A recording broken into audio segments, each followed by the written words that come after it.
Hello students, welcome to Statisticpedia. Now today's topic will be association of the attributes. So association of attributes, attribute मतलब क्या होता है students? Qualitative characteristic, जिसको आप numerically या quantitatively measure नहीं कर सकते. तो एक last class पे in my previous videos we have studied about correlation. Correlation भी क्या होता है? रिलेशनशिप बिटवीन टू और मोर वेरिएबल्स, लेकिन वहां पे क्वांटिटेटिव मतलब नंबर्स में न्यूमेरिकल मेजरमेंट पॉसिबल है. और जब आपके डेटा का नेचर क्वालिटेटिव होता है, जैसे ऑनेस्टी, ब्यूटी, इंटेलिजेंस, अगर हमें ऐसा रिलेशन निकालना है, उनके बीच में एसोसिएशन डिटरमाइन करना है, तो we use association of attributes. So this is the difference between association of attributes and correlation. Now students, यहाँ मैंने बिल्कुल shortly entire chapter को इस तरह से ब्रेक किया है, क्योंकि समटाइम्स थ्योरेटिकल क्वेश्चन भी आ जाता है. इसका एक या दो ही क्वेश्चंस आते हैं, और आगे न्यूमेरिकल सेक्शन के अंदर जहां पे हमने क्वेश्चंस डिस्कस किए हैं, वहां मैंने आपको इसकी शॉर्ट ट्रिक्स बताई हैं, जो बिल्कुल भी टाइम टेकिंग नहीं है. ठीक है, सबसे पहले वन बाय वन मैं आपको यहाँ पे शॉर्टली मैंने पूरे चैप्टर को समराइज कर दिया है. So let's discuss that. देखिए, सबसे पहले होता है डाइकोटोमी क्लासिफिकेशन. अगर आपकी पॉपुलेशन 2 क्लासेस में डिवाइड हो रही है, तो ये हमें याद होना चाहिए, ये वर्ड हमें याद होना चाहिए, क्योंकि इस पर भी ऑब्जेक्टिव क्वेश्चन आता है. डाई मतलब क्या होता है? 2 के अंदर. जैसे आपके पास मेल्स एंड फीमेल्स हैं, प्रेजेंस एंड एब्सेंस है, और अनएम्प्लॉयड है, लिटरेट एंड इलिटरेट है. तो जब आप 2 क्लासेस में ब्रेक करते हैं, तो वो डाइकोटोमी क्लासिफिकेशन हो जाता है. जैसे ही 2 से ज्यादा क्लासेस हो गई, तो फिर उसे मैनी फोल्ड क्लासी. मैनी मतलब बहुत सारे, मैनी जैसे हम नॉर्मली बोलते हैं ना, MANY, मैनी मतलब बहुत सारे. तो उसी से आप इसको याद कर सकते हैं. मैनी फोल्ड क्लासिफिकेशन मतलब 2 से ज्यादा जब क्लासेस में ब्रेक हो गया है, that is known as a many fold classification. Positive class and negative class. Positive मतलब P मतलब क्या होता है? प्रेजेंट, ऐसे. तो पॉजिटिव क्लास मतलब प्रेजेंस ऑफ एन एट्रीब्यूट. इसको हमेशा हम कैपिटल लेटर्स में रिप्रेजेंट करते हैं. नेगेटिव मतलब जो चीज नहीं है, एब्सेंस ऑफ एन एट्रीब्यूट, तो उसके ग्रीक लेटर्स में हम उसका रिप्रेजेंटेशन होता है. कई बार क्वेश्चन में स्मॉल भी आता है. ठीक है, अगर ये लेटर्स ना आए तो स्मॉल केस लेटर भी आते हैं. स्मॉल केस मतलब नेगेटिव क्लास होता है, मतलब वो एट्रीब्यूट प्रेजेंट नहीं है और एब्सेंस ऑफ एन एट्रीब्यूट को रिप्रेजेंट करता है. Now this is very very important. ये तीनों बहुत इंपॉर्टेंट है, और यहां से आपको क्वेश्चंस मैक्सिमम टाइम्स मिलते हैं. तो यहां पर देखिएगा, अगर 0 ऑर्डर का है, 0 ऑर्डर मतलब होता है टोटल फ्रीक्वेंसी.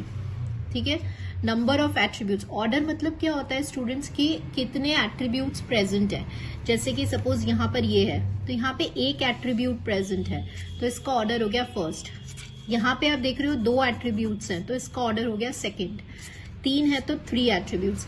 अब कई स्टूडेंट्स को ये याद नहीं रहता, कई बार आ जाता है कि जो टोटल क्लास फ्रीक्वेंसी है उसका ऑर्डर क्या है, that is 0 order. This you have to remember. दूसरी बात जो हमें याद रखनी है कि यहाँ पे जब भी हम इसको एट्रीब्यूट्स को एनक्लोज कर देते हैं ब्रैकेट्स के अंदर, तो वो फ्रीक्वेंसीज बन जाती है. ये ध्यान रखना है ना. सपोज अगर आपका इस तरह से है, सिंपल अगर मैंने ये A लिखा है, तो ये रिप्रेजेंट कर रहा है सिंपली एट्रीब्यूट को. एट्रीब्यूट मतलब कोई भी क्वालिटी जो आप स्टडी कर रहे हैं. लेकिन अगर मैंने इसको इस तरह से रिप्रेजेंट कर दिया, तो कितने टोटल नंबर ऑफ लिटरेट्स हैं? 30 हैं, 40 हैं. तो ये इसे हम बोलते हैं फ्रीक्वेंसी. ये बहुत बहुत इंपॉर्टेंट है, इसका नोटेशन जानना. तो यहाँ देखिए, जो नंबर ऑफ ऑब्जर्वेशंस हैं जो आपके किसी भी क्लास से रिलेटेड हैं, दैट इज फ्रीक्वेंसी, एंड इसका नोटेशन ये होता है. टोटल नंबर ऑफ फ्रीक्वेंसीज कितने किसी भी एट्रीब्यूट्स में कितना होता है? 3 to the power of n. कहने का मतलब ये है कि अगर मेरे पास 2 एट्रीब्यूट्स हम स्टडी कर रहे हैं, जैसे A और B, तो मेरे पास टोटल फ्रीक्वेंसीज कितनी होंगी? तो 3 to the power that is 9 होंगी. ठीक है, अगर 3 एट्रीब्यूट्स हैं तो आपकी टोटल फ्रीक्वेंसीज कितनी होंगी? 27 होंगी. राइट. तो ये हमें 3 to the power n ये फॉर्मूला याद होना चाहिए. Now let me tell you one thing also. यहीं से मैं आपको एक बात और बताना चाहती हूँ कि 9 फ्रीक्वेंसीज कैसे होंगी, ये भी समझ लीजिए. और B है, ये 2 एट्रीब्यूट्स है, तो ये A और B मतलब प्रेजेंस, और ये हो गया इसका एब्सेंस. यहाँ हम लिखते हैं अपना टोटल फ्रीक्वेंसी. यहाँ पे A का टोटल फ्रीक्वेंसी, अल्फा का टोटल फ्रीक्वेंसी, यहाँ B का आ जाएगा, और यहाँ बीटा का आ जाएगा. यहाँ पे AB का आ जाएगा, इसे हम कहते हैं 2x2 कॉन्टिजेंसी टेबल, जिसकी हेल्प से हम क्वेश्चंस को सॉल्व करते हैं। तो जब आप काउंट करेंगे तो ये 4 हो गई, 5, 6, 7, 8 और ये 9। तो इस तरह से 9 फ्रीक्वेंसीज हो गई जो आपने यहाँ पे डिस्कस किया, राइट। तो ये टेबल भी आपको याद होनी चाहिए। वैसे मैंने आगे क्वेश्चंस में एक बहुत सिंपलेस्ट शॉर्ट ट्रिक बताई है, तो इसमें टेबल बनाने की जरूरत भी आपको नहीं पड़ेगी। नेक्स्ट आ जाइए स्टूडेंट्स, अल्टीमेट क्लास फ्रीक्वेंसीज। अब इसको बहुत अच्छे से समझिएगा। अल्टीमेट क्लास फ्रीक्वेंसीज क्या होती है कि जैसे ये आपने टेबल बनाया, इस टेबल में हमें कितनी वैल्यूज पता होनी चाहिए। जैसे हमारे पास टोटल फ्रीक्वेंसीज हो गई 9 फ्रीक्वेंसीज, तो 9 में से कितनी फ्रीक्वेंसीज हमें पता होनी चाहिए जो जरूरी है, विच इज नेसेसरी, और जिनकी वैल्यूज पता होनी चाहिए, तभी हमारा क्वेश्चन सॉल्व होगा। तो देखो कौन सी होनी चाहिए, एक होनी चाहिए एन, टोटल फ्रीक्वेंसीज पता होनी चाहिए। एक होनी चाहिए ए का टोटल अगर पता है तो आप ये इजीली निकाल लोगे इसमें से इसको सब्ट्रैक्ट करके। बी का अगर टोटल पता है तो आप बीटा को इजीली निकाल लोगे टोटल में से इसको सब्ट्रैक्ट करके। और यहां अंदर आपको ये पता होना चाहिए ए बी। तो कहने का मतलब ये है कि ये 4 फ्रीक्वेंसीज टोटल 9 फ्रीक्वेंसीज में से पता होनी जरूरी है। इनके बिना हमारा क्वेश्चन सॉल्व नहीं होगा। तो ऐसी फ्रीक्वेंसीज, इन्हें बोला जाता है अल्टीमेट क्लास फ्रीक्वेंसीज। मतलब ऐसी फ्रीक्वेंसीज जो आपके डेटा को कंप्लीटली स्पेसिफाई करते हैं, जो फंडामेंटल सेट ऑफ फ्रीक्वेंसीज है, इनके बिना हम बाकी की फ्रीक्वेंसीज को डिटरमाइन नहीं कर सकते हैं। पहला पॉइंट। दूसरा पॉइंट आप देख रहे हो सारे प्रेजेंट है ना, तो ये कैसी होंगी, इन्हें हम बोलते हैं पॉजिटिव क्लास फ्रीक्वेंसीज। तो कई बार इन शॉर्ट क्वेश्चन में अल्टीमेट की जगह पॉजिटिव भी आ जाता है। उसका रीजन मैंने आपको बताया, क्योंकि ये एट्रीब्यूट्स हमेशा यहाँ पॉजिटिव हैं। फिर कितनी फ्रीक्वेंसीज होनी है, 2 की पावर n, ये इसका फॉर्मूला है। जैसे यहाँ पे कितने एट्रीब्यूट्स थे, 2 थे, तो यहाँ जब आप 2 रखोगे तो आंसर आएगा 4। तो वो मैंने आपको बता दिया कि ये 4 फ्रीक्वेंसीज होनी जरूरी है। अगर इनकी वैल्यूज पता है तो हम बाकी फ्रीक्वेंसीज को, रेस्ट ऑफ द 5 फ्रीक्वेंसीज को हम ऑटोमेटिकली फाइंड आउट कर लेंगे।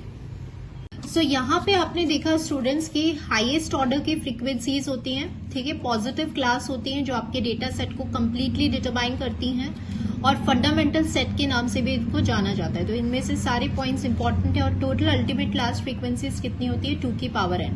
अगर ये फ्रीक्वेंसीज पता है तो बाकी जो टोटल फ्रीक्वेंसीज या रिमेनिंग फ्रीक्वेंसीज है उनको आप इजिली डिटरमाइन कर सकते हैं। तो ये पॉइंट्स हमें याद होने जरूरी है। नेक्स्ट क्वेश्चन, अगर आपके पास है frequencies of any order r of n attributes, now this is a formula.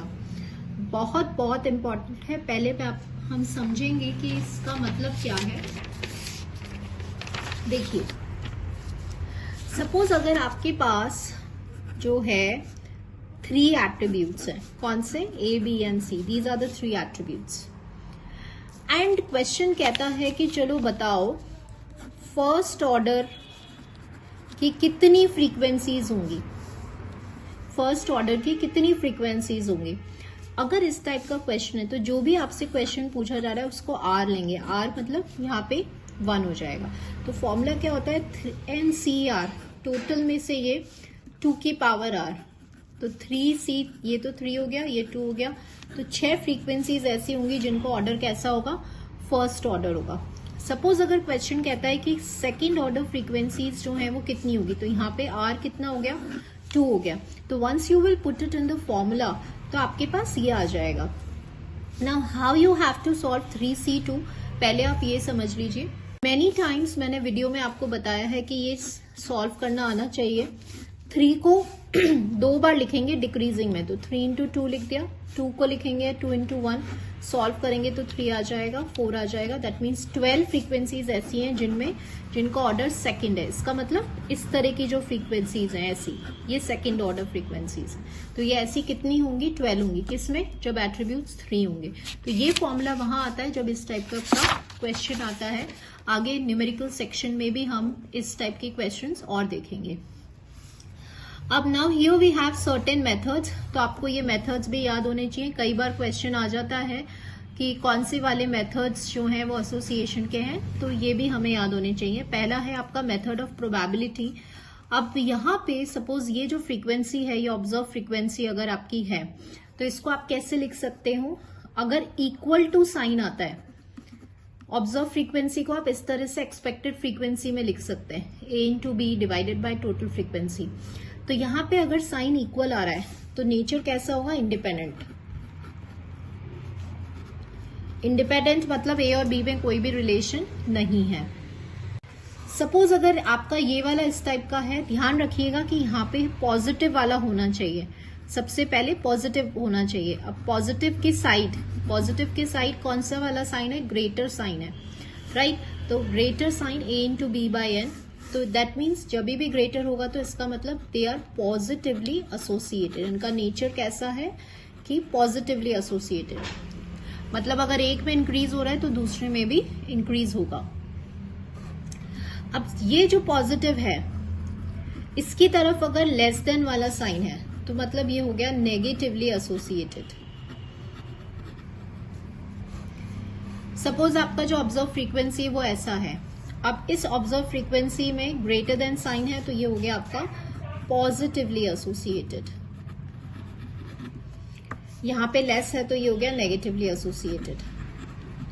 तो समटाइम्स आपसे बहुत सिंपलेस्ट फॉर्म में इस टाइप के क्वेश्चंस पूछ लेते हैं जिसमें से आपको नेचर डिटरमाइन करना होता है। कई बार ऐसा होता है कि ये नेचर दे दिया जाता है और इनकी वैल्यूज निकालनी होती है, तब आपको ये एक्सप्रेशन याद होना चाहिए। इसे हम कहते हैं ऑब्जर्व फ्रीक्वेंसी और इसे हम कहते हैं एक्सपेक्टेड फ्रीक्वेंसी, जिसका फॉर्मूला ये होता है। नेक्स्ट आता है सेकेंड मेथड जो है वो आपका है प्रपोर्शन मेथड। प्रपोर्शन मतलब होता है रेशियो। यहाँ पर देखिएगा स्टूडेंट्स की किस तरह से है, जैसे A और A यहाँ पर रेशियो जो लिया गया है, ये दोनों एट्रीब्यूट सेम है और यहाँ इसका जस्ट ऑपोजिट है, ये प्रेजेंट है और ये एब्सेंट है। ध्यान रखना है कि हमें हमेशा साइन जो आप मतलब यहाँ पहली बार में हमेशा आपका पॉजिटिव लिखा हुआ होना चाहिए, ठीक है। यह भी आपको समझ में आएगा आगे क्वेश्चंस में, why I am focusing again and again, क्यों मैं इसको हाईलाइट कर रही हूँ कि यहाँ हमेशा पॉजिटिव होना चाहिए। पॉजिटिव की तरफ जो भी साइन है उसको देखा जाता है। जैसे यहाँ पे क्या साइन है, ग्रेटर देन साइन है, प्लस ये दोनों सेम है और यहाँ पे इसका जो ऑपोजिट है कॉम्प्लीमेंट्री है वो सेम है, तो यहाँ ग्रेटर देन साइन है मतलब ये हो गया पॉजिटिवली एसोसिएटेड। यहाँ पे आप देख रहे हैं पहले यहाँ पे दोनों पॉजिटिव हैं, ठीक है, ये सेम है, ये ऑपोजिट है, तो यहाँ पे ये हो गया नेगेटिवली एसोसिएटेड। यहां आप देख रहे हैं इक्वल, तो जैसे ही इक्वल आएगा इसका मतलब इंडिपेंडेंट है। अभी आपने सिर्फ दो मेथड्स किए हैं, one is your proportion method and other is your probability method. दोनों मेथड में आप देख रहे हैं कि यहाँ पे आपको कोई भी वैल्यू नहीं मिल रही है, आप सिर्फ ये बता पा रहे हैं कि आपका नेचर कैसा है, पॉजिटिव है, नेगेटिव है या इंडिपेंडेंट है, बट यहाँ से इन मेथड से हमें कोई न्यूमेरिकल वैल्यू नहीं मिल रही है। तो ये जो मेथड्स हैं, दोनों मेथड्स, ये आपको क्या प्रोवाइड नहीं करते हैं, डिग्री और एक्सटेंट। डिग्री और एक्सटेंट मतलब मैग्नीट्यूड, मैग्नीट्यूड मतलब कोई वैल्यू नहीं आ रही है, जैसे 0.6, 0.5 ऐसे कोई वैल्यू नहीं आ रही, सिर्फ हमें ये पता चल रहा है कि इसका जो डायरेक्शन है या जो नेचर है एसोसिएशन का वो कैसा है, राइट। तो उसके लिए हमारे पास कौन से मेथड्स हैं ये देखते हैं। सो स्टूडेंट्स क्या है कि जब फर्स्ट टू मेथड्स हैं वो आपको वैल्यू नहीं दे पा रहे थे, तो इसके लिए हमारे पास ये थर्ड मेथड है and very very important method, ये हमें याद होना चाहिए, that is your use correlation coefficient या यूज कोएफिशिएंट ऑफ एसोसिएशन भी हम बोलते हैं। अब ये जो मेथड है ये आपको नेचर भी बताएगा कि पॉजिटिव, नेगेटिव, इंडिपेंडेंट है और डिग्री भी बताएगा, मतलब वैल्यू भी बताएगा। तो सबसे वाइडली यूज्ड मेथड है। तो कई बार क्वेश्चन ये आ जाता है कि एसोसिएशन ऑफ एट्रीब्यूट्स में सबसे वाइडली यूज्ड मेथड का नेम बताओ, तो that is use coefficient of association. अब इसका जो लिमिट होता है वो होता है -1 एंड +1, ध्यान रखना ये इंक्लूड होता है। तो आप इसको कैसे याद रख सकते हैं, बिल्कुल एग्जैक्टली जैसे आपने कार्ल पियर्सन्स कोरिलेशन कोएफिशिएंट पढ़ा था, उसकी भी लिमिट आपकी -1 एंड +1 थी and both are included. Now let me tell you यहाँ पर एक शॉर्ट ट्रिक जिससे आपको इसका फॉर्मूला जो है वो इजीली याद हो जाएगा। So let me do that. So देखिए, सबसे पहले आपको पॉजिटिव लिखना है। मैंने आपको यही सिखाया है कि कैसे याद रखोगे कि एवरीथिंग शुड बी पॉजिटिव, तो हमें पॉजिटिव वाले से शुरू करना है। पॉजिटिव मतलब दोनों जो क्लासेस हैं, जो एट्रीब्यूट्स हैं वो प्रेजेंट होने चाहिए। तो सबसे पहले आपने ए बी लिखना है, प्रेजेंट लिख दिया, उसके बाद दोनों absent, that is alpha beta, minus sign. अब आपको इसका फर्स्ट वाला लिखना है और ऐसे इसका फर्स्ट वाला लिखना है। ठीक है। लाइकवाइज बी का एब्सेंट कौन है, बीटा, और बीटा का एब्सेंट कौन है, B. This is how you have to write. Then same denominator will be same, minus की प्लेस पे प्लस, बाकी एवरीथिंग विल बी सेम। तो बेस्ट वे टू लर्न क्या है, स्टार्ट विथ पॉजिटिव, देन दोनों का नेगेटिव करना है, फिर पहले वाले को नेक्स्ट उसमें सेम सेम रख दीजिए। जैसे यहाँ ए था तो ए, अल्फा था तो अल्फा, ये प्रेजेंट है तो यहाँ पे एब्सेंट, दिस इज एब्सेंट तो यहाँ पे present. This is how you can learn. Denominator same रहेगा, बस माइनस की प्लेस पे प्लस। तो ये यूल्स का फॉर्मूला हो गया आपको। में फॉर्मूला भी याद होना बहुत जरूरी है, कई बार फॉर्मूला बेस्ड क्वेश्चन आ जाता है तो बहुत इजी होता है। सो this is how you can learn this formula. अब यहाँ पर कंडीशंस पे आइए, वेरी वेरी इंपॉर्टेंट। देखिए अगर इस Q का वैल्यू 1 है तो आपको पता है, जैसे हमने R पढ़ा था, कार्ल पियर्सन्स कोरिलेशन कोएफिशिएंट, वहां पे जब R की वैल्यू 1 होती थी तो हम क्या बोलते थे, परफेक्ट पॉजिटिव, राइट। और जब R की वैल्यू -1 होती थी तो perfect negative. Same thing holds for Q also. अगर Q की वैल्यू +1 है तो परफेक्ट पॉजिटिव, और Q की वैल्यू अगर -1 है तो परफेक्ट नेगेटिव। तो ये आपको याद रखना है। तो यहाँ पे मैंने वही लिखा है कि कंप्लीटली एसोसिएटेड है या परफेक्ट पॉजिटिव है अगर आपका वैल्यू हो गया +1। Now conditions, how to remember the conditions. देखिए ये आपका फॉर्मूला है, let me tell you. Suppose आपका ये यूल्स कोएफिशिएंट का फॉर्मूला है, हमें यहाँ पे ये कंडीशन याद रखनी है क्योंकि इस पे बहुत सारे क्वेश्चंस जो हैं वो फ्रेम होते हैं। Q की वैल्यू 1 कब आएगी ये देखना है हमें। सपोज ये वाला पार्ट, जस्ट ये वाला पार्ट कंसिडर करिए। अगर हम ए बीटा की वैल्यू को 0 लेते हैं, यहाँ पे सपोज ये 0 हो गया, जैसे ये 0 होगा तो ये पार्ट आपका एलिमिनेट हो जाएगा, right, and you are left with this part, only this part will be there. ये दोनों सेम है, ये कैंसिल होके +1 देंगे, राइट। तो क्या हो सकता है, या तो ये 0 होगा या ये 0 होगा। तो ये इसकी कंडीशंस हो गई कि आइदर दिस विल बी 0 और दिस विल बी 0। जैसे ये 0 होगा ये कैंसिल होके आपको +1 दे देगा। तो ये कंडीशन आपको लर्न करने की जरूरत नहीं है, यहीं से हम फॉर्मूले से ही निकालेंगे, राइट। तो ये बिल्कुल समझना है दैट ए बीटा 0 और अल्फा बी 0। तो ये इसका कंडीशन हो गया।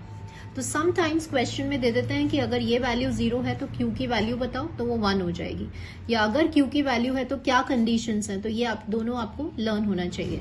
सिमिलरली Q अगर -1 है, -1 मतलब परफेक्ट नेगेटिव एसोसिएशन, तो Q -1 कब होगा, जब हमारा ये 0 होगा, राइट। अगर A भी 0 है या अल्फा बीटा 0 है तो ये 0 होगा, तो ये एलिमिनेट हो गया, ये दोनों कैंसिल होंगे और आंसर आपका क्या आ जाएगा, आई एम सॉरी, आंसर आपका क्या हो जाएगा, -1 आ जाएगा। तो कंडीशंस आपको बहुत इजीली याद हो जाएंगी, या तो ए बी 0 होना चाहिए या अल्फा बीटा 0 होना चाहिए, then it will give you the value Q equals to -1। Independent कब होंगे, Q की वैल्यू कब 0 होगी। अब देखिएगा यहाँ पे इंडिपेंडेंट कब होंगे, जब ये और ये इक्वल हो जाएंगे। जैसे ये इक्वल हो जाएंगे तो ये कैंसिल होके 0 हो जाएंगे।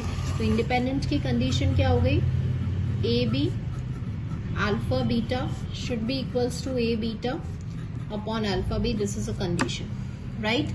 और सो यहाँ पे देखिए स्टूडेंट्स, तो जब आपका इंडिपेंडेंट होगा तो आपने ये कंडीशन निकाली है, राइट। अब इसी को हम ऑल्टरनेटिवली कैसे लिख सकते हैं, जरूरी नहीं है कि बिल्कुल स्ट्रेट फॉरवर्ड आपको कंडीशन दे दें, इसको ऐसे भी आ सकती है, लाइकवाइज। तो इसे प्रपोर्शन मेथड कहते हैं। देखो ये दोनों सेम है, ये दोनों सेम है और इक्वल आ रहा है। इक्वल मतलब आई टोल्ड यू, चाहे कैसा भी कंडीशन हो, इक्वल साइन आने का मतलब ये है कि इंडिपेंडेंट है, ठीक है। सो ये ऐसे भी आप इसको याद रख सकते हैं। नेक्स्ट मेथड है आपका कोएफिशिएंट ऑफ कोलिगेशन। अब ये एज अ फॉर्मूला हमें याद रखना है, इसको y से रिप्रेजेंट किया जाता है। देखिए कैसे याद रखेंगे, अगर आपको सिर्फ और सिर्फ एक फॉर्मूला याद रखना है, ये वाला, राइट। इसी से हम ये फॉर्मूला बनाएंगे। जैसे यहाँ माइनस था, यहाँ पे भी माइनस साइन है, 1 माइनस रूट में ए बीटा, देखिए इसमें डिनोमिनेटर में पॉजिटिव आ रहा है, ए बी अल्फा बीटा, तो यहाँ पे ये आ रहा था ना, ये एज इट इज इसके डिनोमिनेटर में आ रहा है। फिर इसका उल्टा, ए को सेम रखा, बी का बीटा हो गया, अल्फा को सेम रखा, बीटा का बी हो गया, और ये एज इट इज आपको यहाँ डिनोमिनेटर में लिखना है, माइनस की प्लेस पे प्लस होगा. This is how you can remember. ये बहुत कंफ्यूजिंग होता है जब आपके 4 ऑप्शंस दिए हुए होते हैं, हमें नहीं समझ में आता है. तो माइनस, पहले तो साइन का भी कई बार समझ नहीं आता, तो आपको यूल्स कोएफिशिएंट को याद रखना है कि ऊपर उसमें माइनस था तो यहाँ पे भी माइनस और नीचे प्लस आएगा. सेकेंडली, कई बार क्या होता है स्टूडेंट्स, ऑप्शन में सिर्फ यहीं तक डिवाइड साइन होता है, मतलब ये अंडर रूट वाले में, तो ये भी गलत है, पूरे पे डिवाइडेड है. थर्डली, आपके डिनोमिनेटर में पॉजिटिव, दोनों नेगेटिव, और ऊपर न्यूमरेटर में ये दोनों सेम है, पहले वाले और फिर उनके नेगेशंस आ गए. लिमिट्स वही होंगी जो क्यू की है, -1 to +1. नेक्स्ट है relation between Yule's coefficient and coefficient of colligation. वो रिलेशन क्या होता है, Q = 2y 1 + y². This you have to learn. ठीक है. सो मैंने क्या किया है स्टूडेंट्स, एंटायर को समराइज कर दिया है. अब आगे क्वेश्चन सॉल्व करने के लिए हमें कंटिंजेंसी टेबल की हेल्प ना लेना पड़े, ये वाला टेबल जो है, तो उसके लिए मैंने एक शॉर्ट ट्रिक्स बताई हैं, 2 इंपॉर्टेंट शॉर्ट ट्रिक, जिससे आपके कैसा भी क्वेश्चन जो है वो इजीली सॉल्व हो जाएगा. तो बिल्कुल ध्यान से देखिएगा और अपनी फॉर्मूला लिस्ट का ध्यान रखिए. आई होप आप प्रिपेयर कर रहे हैं अपने formula list. Do prepare this, बहुत बहुत इंपॉर्टेंट है, हमारे लास्ट टाइम रिविजन में काम आएगा. Now let's moving on to the numerical section. Now the notation ABC represents what. Now this is what you have to, देखिए ये जो होता है ना, ये बहुत छोटे माइनर पॉइंट्स होते हैं, राइट. अब यहाँ पे ये जो पैरेंथेसिस है या ये जो ब्रैकेट्स में जो एट्रीब्यूट्स मेंशन्ड है, तो whenever the brackets are there, तो I told you in theory also कि जब भी हम फ्रीक्वेंसीज की बात करते हैं, जो एक स्पेसिफिक एट्रीब्यूट जितनी भी नंबर ऑफ ऑब्जर्वेशंस रिलेट करता है, तो whenever the attributes are mentioned in brackets और पैरेंथेसिस, तो वो किसको रिप्रेजेंट करता है, क्लास फ्रीक्वेंसीज को, राइट. तो यहाँ पे एक ऑप्शन दिया हुआ है कॉम्बिनेशन ऑफ ABC. तो कई स्टूडेंट्स ये भी मार्क कर सकते हैं बिकॉज A, B और C तीनों एट्रीब्यूट्स को रिप्रेजेंट कर रहा है, लेकिन ब्रैकेट्स मतलब की frequency. So answer for this question will be this. Next question देखते हैं. The number of the positive class frequency in case of the 4 attributes be what. अब यहाँ पे जो वर्ड है वो है पॉजिटिव क्लास फ्रीक्वेंसी. तो क्या स्ट्राइक करना चाहिए, पॉजिटिव मतलब होता है ultimate class frequency. Ultimate class frequency मतलब जो आपके डेटा सेट को कंप्लीटली डिफाइन करता है, राइट. तो यहाँ पे अल्टीमेट मतलब पॉजिटिव. इसका मतलब मैंने आपको समझाया था कि ये फ्रीक्वेंसीज होना जरूरी है, और अगर ये फ्रीक्वेंसीज हमें पता है तो बाकी जो रिमेनिंग फ्रीक्वेंसीज हैं उन्हें हम इजीली डिटरमाइन कर लेते हैं. तो अल्टीमेट क्लास फ्रीक्वेंसी का जो फॉर्मूला होता है वो होता है 2n, है ना. तो अब आपको एक बात और ध्यान रखनी है, अल्टीमेट मीन्स पॉजिटिव, राइट. तो 2n, and what is an, number of attributes. तो यहाँ पे कितने एट्रीब्यूट्स हैं, 4 एट्रीब्यूट्स हैं. तो यहाँ पे जो आंसर होगा वो क्या होगा, 2 that will be equals to your 16. तो कितनी अल्टीमेट क्लास फ्रीक्वेंसी हो गई, 16 हो गया. नेक्स्ट देखते हैं. With the 3 attributes, one obtains in all what class frequencies है. तो यहाँ पे जो नंबर ऑफ एट्रीब्यूट्स हैं वो आपके 3 हैं, और हमें पता है कि जो टोटल नंबर ऑफ फ्रीक्वेंसीज होती हैं वो होती हैं 3n. तो वंस यू पुट n, तो 3 3s are 9 and that will be your 27. So 27 will be the class frequencies in all. Suppose अगर स्टूडेंट्स यहाँ पे क्वेश्चन होता कि ऐसी कितनी फ्रीक्वेंसीज हैं, number of frequencies which are ultimate class frequencies या पॉजिटिव क्लास फ्रीक्वेंसीज, तो हम कौन सा फॉर्मूला अप्लाई कर देते, 2n. n की प्लेस पे हम यहाँ 3 एट्रीब्यूट्स रखते. तो 8 फ्रीक्वेंसीज जानना जरूरी है व्हेनेवर दे आर 3 एट्रीब्यूट्स, क्योंकि with the 3 attributes the number of the second order class frequencies be what. very very good question. सबसे पहले आप number of attributes लिख लीजिए, यहाँ पर है 3, ठीक है. I will encircle this. अब सपोज 3 एट्रीब्यूट्स और आपसे बोल रहे हैं कि बताइए सेकेंड ऑर्डर क्लास फ्रीक्वेंसीज कितनी होगी. तो ऐसे क्वेश्चंस के लिए आई told you the formula also, वो होता है NCR 2 to the power of R, right. N है आपका 3, R मतलब कितनी आपको ऑर्डर की चाहिए, 2 ऑर्डर की चाहिए, 2 to the power of this, तो ये हो जाएगा 4. 3C2 होता है आपका 3, तो that is equal to 12 frequencies. जब इस टाइप का क्वेश्चन आए, सपोज यहाँ पे फर्स्ट ऑर्डर होता तो यहाँ पे आर की प्लेस पे हम 1 रख देते और एन की प्लेस पे हम 3 रखते। तो ऐसे जब कोई भी क्वेश्चन आएगा तो हम इस फॉर्मूले को यूज करते हैं। नेक्स्ट क्वेश्चन देखिए, यहाँ पर आपको डिफरेंट फ्रीक्वेंसीज गिवन है एंड आपसे ए क्लास फ्रीक्वेंसी पूछा गया है। नाउ यहाँ स्टूडेंट्स मैं आपको एक शॉर्ट ट्रिक बताना चाहती हूँ और ये आपको बहुत सारे क्वेश्चंस में जो है वो हेल्प करेगा। सपोज यहाँ पे ए है, ठीक है, और क्वेश्चन में आपने देख लिया कि यहाँ पे जो ऑर्डर है वो सेकंड ऑर्डर है। सेकंड ऑर्डर मतलब यहाँ पे कितने एट्रीब्यूट्स हैं, 2 एट्रीब्यूट्स है, ए और बीटा, अल्फा और बी, तो इसे हम कहते हैं ऑर्डर ऑफ द क्लास। सो आपको एक बात ध्यान रखना है कि लोअर ऑर्डर, जैसे इसका ऑर्डर क्या है, फर्स्ट ऑर्डर है, तो हमारे पास एसोसिएशन ऑफ एट्रीब्यूट्स में एक प्रॉपर्टी होती है कि फर्स्ट ऑर्डर या लोअर ऑर्डर की फ्रीक्वेंसीज को आप हायर ऑर्डर की फ्रीक्वेंसीज में एक्सप्रेस कर सकते हैं। अब इसका मतलब समझिए और ट्रिक समझिए। देखिए आपको इस तरह से बनाना है। अब ए जिसका आपको निकालना है उसको आपको एज इट इज रखना है। मैं इसको हाईलाइट कर रही हूँ likewise. Here we have 2 attributes. ये आपको समझ में आ गया क्वेश्चन देखकर, ए और बीटा 2 एट्रीब्यूट्स हैं। एक बार दूसरा वाला एट्रीब्यूट ए को तो आपने फिक्स कर दिया, बी लिखिए और इसका ऑपोजिट लिखिए, नेगेशन लिखिए, दैट इज बीटा। ठीक है, अभी हम और भी करेंगे, पहले आप ये समझ लीजिए। तो यहाँ पे जो फ्रीक्वेंसीज, अब ये प्रॉपर्टी याद होनी चाहिए, लोअर ऑर्डर की जो फ्रीक्वेंसीज हैं उसको हायर ऑर्डर की फ्रीक्वेंसीज में एक्सप्रेस किया जा सकता है, ये प्रॉपर्टी होती है। तो यहां से क्या है स्टूडेंट्स, कई जो स्टूडेंट्स होंगे what they will do is कि इस टाइप के क्वेश्चन में we don't have to waste the time, right. 1 ही घंटा है तो हमें बिल्कुल ध्यान रखना है टाइम का कि वो कॉन्टिजेंसी टेबल बनाएंगे फिर ये वैल्यूज रखेंगे। No, this is a short trick we have to remember. Suppose अगर क्वेश्चन में आपसे बीटा पूछ लेते है ना, तो what you have to do is जो पूछा गया है उसको कांस्टेंट करिए, उसको फिक्स करिए, और दूसरे वाले एट्रीब्यूट का प्रेजेंस और एब्सेंस, इसको ऐसे याद कर सकते हो। ए मतलब प्रेजेंस और अल्फा मतलब एब्सेंट। अगर आपसे अल्फा पूछा गया है तो अल्फा को फिक्स कर दीजिए, फिर यहाँ पे हो जाएगा बी और बीटा। अगर आपसे बी पूछा जाता है तो बी को फिक्स कर दीजिए, then present and absent. This is how we have to write. अब ये तो हमारे पास क्या था, व्हेन वी हैव 2 एट्रीब्यूट्स। अब सपोज अगर आपके पास 3 एट्रीब्यूट्स है, ये भी याद कर लीजिए क्योंकि ये बहुत क्वेश्चंस में हेल्प करता है। 3 एट्रीब्यूट्स है, likewise we have A, B and C, तो वो आपको क्वेश्चन देखकर समझ में आ जाएगा। जैसे यहाँ हमें देखकर समझ में आ गया कि एट्रीब्यूट्स का ऑर्डर सेकंड ऑर्डर है, लाइकवाइज। सो सपोज अगर मुझे ये वाला वैल्यू निकालना है, ए बी, क्वेश्चन में 3 एट्रीब्यूट्स है, तो जो आपको निकालना है उसको फिक्स करिए, मतलब उसको एज इट इज लिखिए ऐसे। Then present and absent.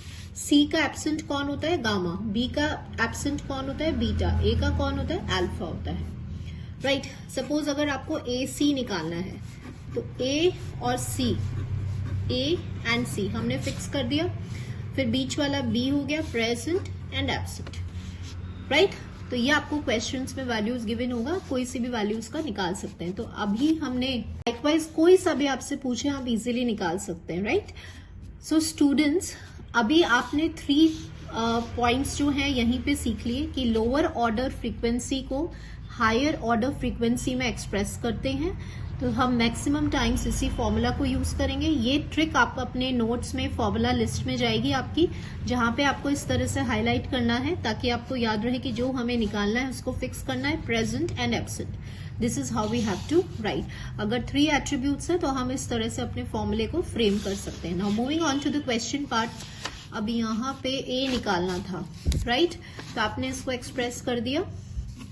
Now A B is given to you as 100 and A beta is given to you as 50. So answer to this question will be this, and I will write it over here also. तो ये आपने formula use किया है and then you will got this answer. Moving on to the next question. So next question में अभी आप यहाँ पे देख रहे हैं कि आपको ए बीटा, वापस से देखिए वही क्वेश्चन आ गया, राइट। अल्फा बी है, अल्फा बीटा निकालना है, सॉरी। तो आपको ये दिया हुआ है तो यहाँ पे देखिए सेकंड ऑर्डर है। फर्स्ट ऑर्डर में देखिए क्या क्या गिवन है, एक तो बी गिवन है और ए गिवन है, तो ए से तो हमारा कोई काम नहीं होगा। What we will do is कि हम यहाँ पे आइदर आप इसमें कॉन्टिजेंसी टेबल बनाइए या जो ट्रिक है, ट्रिक से आप अगर क्विकली निकाल सकते हैं तो वो निकाल लीजिए। जैसे बी है तो बी को आप कैसे लिख सकते हैं, ए बी को फिक्स कर दीजिए और इस तरह से। तो यहाँ पे बी आपको दिया हुआ है 150 एंड ए बी आपको दिया हुआ है 60। तो यहाँ से आपको अल्फा बी के वैल्यू निकल जाएगी, that will be equals to 90। अब यहाँ पे अल्फा बीटा निकालना है, तो आप कुछ भी लिखिए, आप इसको अल्फा लिखिए, तो अल्फा और अल्फा फिक्स कर दीजिए। देन यहाँ बी हो जाएगा, यहाँ बीटा हो जाएगा। ये वैल्यू मुझे निकालनी है। क्वेश्चन में अल्फा नहीं गिवन है, तो अब ये देखिए अंडरस्टूड है ना। Here I am writing it, but ये आपको अपने माइंड में ही कैलकुलेट करके आ जाएगा। अल्फा की वैल्यू क्या है, 200 में से आपने 95 को सब्ट्रैक्ट करना है, तो that comes out to be 105। तो ये 105 हो गया और अल्फा भी आपने 90 निकाला है, तो that will give you the value of alpha beta. ठीक है, ये आपको अभी लग रहा है कि 4-5 स्टेप्स हैं, तो मुझे आपको यहाँ पे बताना है। ये आप माइंड में कैलकुलेट कर सकते हैं क्विकली, वेरी फास्टली, कि ठीक है इसमें से इसको माइनस करेंगे, टोटल में से ए को माइनस करेंगे तो अल्फा आ जाएगा, राइट। सो हमने लोअर ऑर्डर को हायर ऑर्डर में एक्सप्रेस कर दिया। और अगर आपको ये शॉर्ट ट्रिक समझ में नहीं आ रही है तो you can also go for a contingency table, वो भी मैं आपको बता रही हूँ अभी, method 2B। So once you will subtract this, तो आपके पास क्या आ जाएगा, 15 आ जाएगा। So answer for this question will be this. ये तो मैंने आपको जो शॉर्ट ट्रिक बताया है वो है, बट स्टिल अगर आपको ये कॉन्सेप्ट समझ में नहीं आ रहा है तो आप इस तरह से कॉन्टिजेंसी टेबल बनाएं। और ये आपको 200 गिवन है, जिससे आप एन कहते हैं। ए का टोटल आपको 95 गिवन है, राइट। बी का टोटल आपको 150 गिवन है। यहाँ हम टोटल लिखते हैं, ठीक है। मैं मान के चल रही हूँ कि ये इतना हमने पहले कर लिया है, तो ये आपको आता होगा। तो इससे आप ये निकाल सकते हैं, आपको ये वैल्यू निकालना है, आप ये निकाल सकते हो, 105 आ जाएगा। अल्फा बी नहीं है, ए बी गिवन है 95, तो ये निकाल सकते हैं, ठीक है। तो ऐसे भी कर सकते हो, but I found this as time taking process, तो इसमें हम इजीली सब्ट्रैक्शन करके और easily we can do that. So it's up to you, आप कॉन्टिजेंसी टेबल से मूव करेंगे या शॉर्ट ट्रिक से। Moving on to the next question now. Next question देखते हैं आप। इन केस ऑफ 2 एट्रीब्यूट्स, आपको वैल्यूज दिया हुआ है, टोटल की वैल्यूज दिया हुआ है, then to have a positive association the frequency of the class be what, मतलब आपको यहाँ पे ए बी की वैल्यू निकालनी है। क्वेश्चन में गिवन है कि ये जो एट्रीब्यूट्स हैं ये पॉजिटिवली एसोसिएटेड हैं। तो स्टूडेंट्स, अभी हमने जब मेथड्स डिस्कस किए थे तो देयर आई टोल्ड यू कि हमने एक मेथड ऑफ प्रोबेबिलिटी पढ़ा था।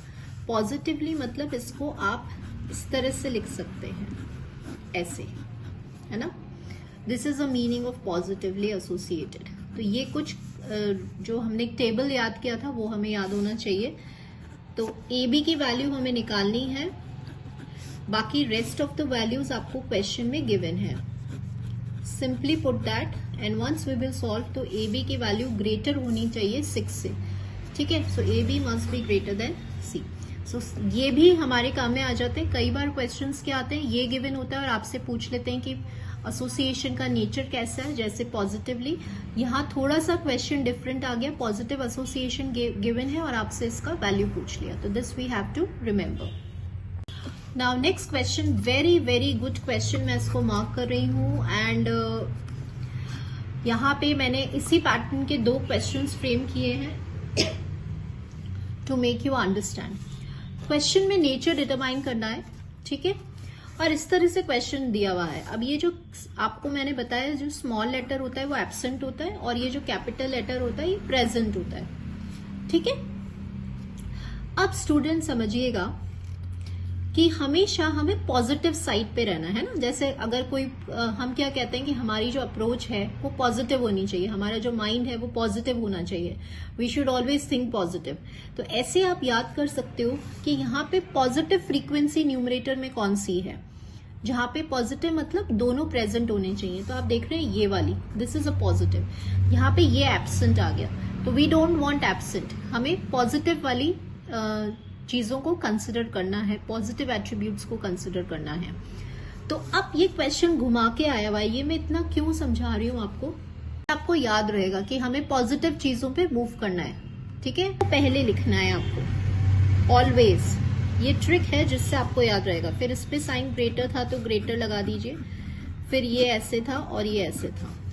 अब यहाँ पे प्रपोर्शन मेथड वाला कॉन्सेप्ट आ रहा है, तो इतना नहीं जाना है, हमें समझ में आ गया कि पॉजिटिव वाला ग्रेटर है तो ये कैसा होगा, पॉजिटिवली एसोसिएटेड होगा। तो क्वेश्चन का मतलब ये है कि चाहे क्वेश्चन कैसे भी दिया हुआ है, कई स्टूडेंट्स इसको मार्क करके नेगेटिवली एसोसिएटेड मार्क करके आएंगे आंसर। तो मेरा याद कराने का सिर्फ इतना सा टारगेट है, हाउ टू रिमेम्बर कि हमें पॉजिटिव रहना है, मतलब प्रेजेंट रहना है। तो ये दोनों प्रेजेंट है तो इसको पहले लिखेंगे और फिर हम देखेंगे कि नेचर कैसा है। इसीलिए मैंने यहाँ पर एक और क्वेश्चन लिया है just to make you understand. यहाँ पे एब्सेंट आ रहा है, एब्सेंट वाला नहीं लेंगे हम, पहले पॉजिटिव वाला लेंगे। पहले पॉजिटिव लिखेंगे, then what is a sign, less than, और फिर ऐसे लिख देंगे। जैसे ही हमने देखा ये पॉजिटिव वाला लेस देन है, मतलब नेचर कैसा हो गया, negatively associated. This is how we have to use proportion method. So both the questions are very very good and you have to highlight this questions so that revision time पे आप ये देखकर जाएंगे कि हमें किस तरह से क्वेश्चन को लिखना है। When there is a perfect positive association between the two attributes, then the Yule's coefficient of association be what? तो अब आप इसको याद कैसे कर सकते हो, आप इसको लिमिट्स इसकी ये होती हैं।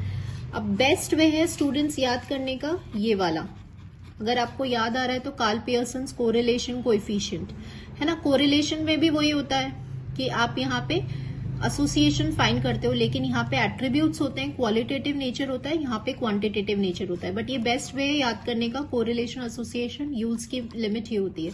तो यहाँ पे अगर मैं आपसे पूछूं कि परफेक्ट पॉजिटिव, तो आर आप +1 बोलेंगे, तो सेम चीज यहाँ पे भी होल्ड करेगी। अगर क्वेश्चन में दिया हुआ है परफेक्ट पॉजिटिव तो वैल्यू होगी +1, अगर क्वेश्चन में दिया होता परफेक्ट नेगेटिव तो वैल्यू होती -1, अगर क्वेश्चन में दिया होता इंडिपेंडेंट तो वैल्यू होती 0।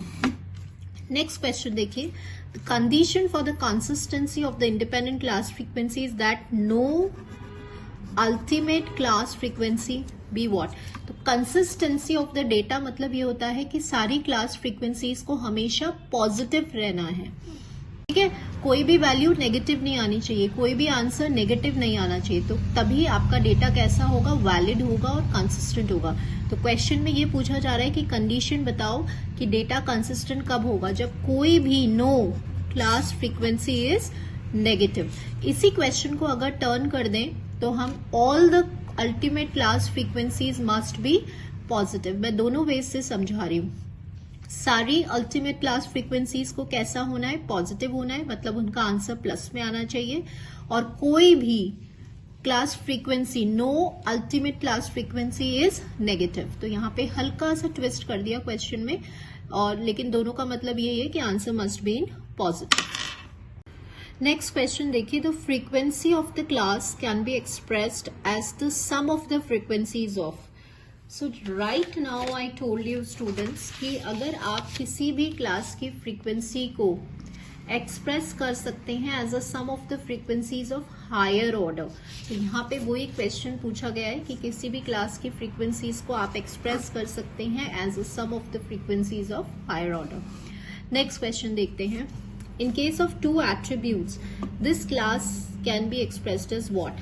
कैसे हम लिख सकते हैं, तो यहाँ पे आपको कैसे एक्सप्रेस करना है, आपको पॉजिटिव वाला लेना है। तो पॉजिटिव कौन है, यहाँ पे बी है, तो how I told you, B को आपको फिक्स करना है, then present and then absent.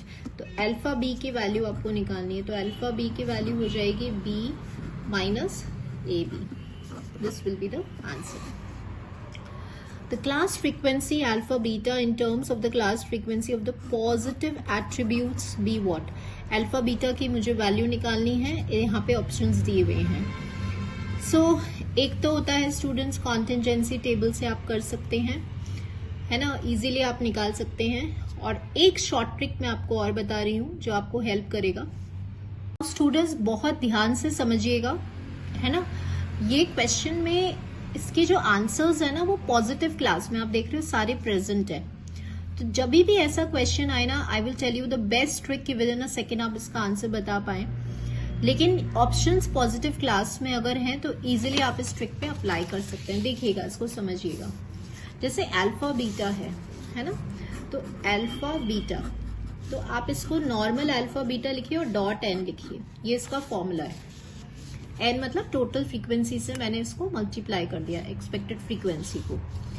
तो यहाँ पे अल्फा मतलब क्या होता है, जैसे आपको आपने ये वाला पढ़ा है ना, ये प्रोबेबिलिटी वाला, इससे आप याद कर सकते हैं। ये आपने लॉ पढ़ा है, कॉम्प्लीमेंट्री लॉ पढ़ा है, या A union A bar is equals to S, ऐसा लॉ पढ़ा है आपने।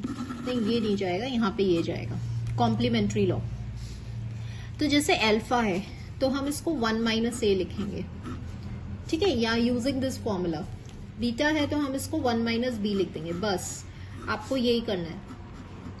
अब ये इससे मल्टीप्लाई, अब देखिए हमने क्या किया, पहले तो अंदर मल्टीप्लाई कर लीजिए तो वो और भी आसान हो जाएगा ऐसे। अब इसको इससे मल्टीप्लाई करें तो एन, फिर B dot n minus A dot n plus A B dot n. तो जैसे यहां लिखा था ना मैंने, देखिए इससे हम बोलते हैं frequency, class frequencies. Class frequencies जब ब्रैकेट्स में एनक्लोज होती है, तो आप जब इसको टोटल फ्रीक्वेंसी से मल्टीप्लाई करते हैं तो यहाँ कोई ब्रैकेट नहीं आता, ब्रैकेट हट जाता है, राइट। तो यहाँ पर देखिएगा, अगर अब मुझे इसको फ्रीक्वेंसी में डालना है तो मैं इसको इस तरह से लिख सकती हूँ, ऐसे। तो क्विकली हमारा आंसर आ गया, that is n minus B minus A plus A B, n minus B, हाँ ये रहा, this is answer for this question. So this is again a short trick, formula list में जाएगा। स्टूडेंट्स क्या समझना है आपको, जैसे ये ब्रैकेट दिया हुआ है तो इसको आपको डॉट एन से मल्टीप्लाई करना है और इसको हम इस तरह से एक्सप्रेस कर सकते हैं। हमने यहाँ पे कॉम्प्लीमेंट्री लॉ वाला कॉन्सेप्ट लगाया। अब चाहे कितने भी एट्रीब्यूट्स आए, अभी हम एक क्वेश्चन लेंगे जिसमें 3 एट्रीब्यूट्स आएंगे, तो देखना आप कितना इजीली आपका क्वेश्चन सॉल्व हो जाएगा। Moving on to the next question now. 3 attributes हैं, एक्सप्रेस करना है in the terms of ultimate class frequencies, right. Positive classes हैं यहाँ पर। तो अल्टीमेट क्लास फ्रीक्वेंसीज मतलब ये होता है जो आपके डेटा सेट को कंप्लीटली फंडामेंटल सेट्स होता है, जो हमें जानना जरूरी होता है। यहाँ पे देखिए ऑर्डर जो है वो फर्स्ट ऑर्डर है और आंसर जो है वो थर्ड ऑर्डर में आ रहा है, मतलब लोअर ऑर्डर की फ्रीक्वेंसीज को हायर ऑर्डर में एक्सप्रेस किया गया है। तो जो हमारा फर्स्ट टाइम हमने जो शॉर्ट ट्रिक पढ़ा था, कौन सा वाला, ये वाला, हम इसी को अप्लाई करेंगे और देखते हैं हमारा आंसर आता है या नहीं आता। तो देखिएगा, देखिए ए को आप कैसे एक्सप्रेस कर सकते हैं, ए और ए हमने फिक्स रखा, हमने इसको बी लिख दिया, प्रेजेंट एंड एब्सेंट लिख दिया। अब क्योंकि आंसर आपने देखा कि थर्ड ऑर्डर में है तो ए बी सेकेंड ऑर्डर है, तो ए बी को मैंने सेम लिखा यहाँ पे, प्लस ए बी को सेम लिख रहे हैं, देन प्रेजेंट एंड एब्सेंट। अब ए बीटा लेके तो ए बीटा को सेम लिखिएगा, प्लस ए बीटा को सेम लिखिएगा, प्रेजेंट एंड एब्सेंट। नाउ आप फर्स्ट ऑर्डर को पहले आपने सेकेंड ऑर्डर में एक्सप्रेस किया, फिर सेकेंड ऑर्डर को आपने थर्ड ऑर्डर से एक्सप्रेस किया, स्टेप बाय स्टेप चल रहे हैं हम। तो आंसर देखिएगा, A B C, A beta C, A B gamma, है ना, और ये A beta, yes, the answer will be this for this question. तो इजीली आपका क्वेश्चन हो गया using this short trick. Next question देखते हैं। With the 3 attributes, the frequencies can be expressed as. तो अब मैं आपको एक और ट्रिक बताना चाहती हूँ। देखो कैसे पता चलेगा आपका मतलब you have this question in your mind कि कैसे पता चलेगा कि हमें कब ये वाला फॉर्मूला यूज करना है, राइट, लोअर ऑर्डर को हायर ऑर्डर में एक्सप्रेस करना है। कैसे हमें पता चलेगा कि कब हमें ये वाला दूसरी वाली ट्रिक को फॉलो करना है, विच वन, डॉट एन में एक्सप्रेस वाली। तो देखिए आपको हिंट कैसे मिलेगा, अगर आपके सारे आंसर्स प्लस में हैं, देखिए यहाँ पे सारे आंसर्स प्लस में आ रहे हैं, तो लोअर ऑर्डर को हायर ऑर्डर में एक्सप्रेस करिए। ये ट्रिक हमेशा क्वेश्चंस में जाएगी, आप आगे भी ठीक है। मैक्सिमम टाइम्स जब जैसे लोअर ऑर्डर है और हायर ऑर्डर में आंसर है और प्लस में जाएगा तो ये वाला फॉर्मूला लगेगा। और जब ये माइनस आपको थोड़ा सा लगे कि ये माइनस है, ठीक है, जैसे ये माइनस में आंसर्स हैं, तो फिर हम ये वाला फॉर्मूला मैक्सिमम टाइम्स क्वेश्चंस पे अप्लाई होके आंसर आ जाता है।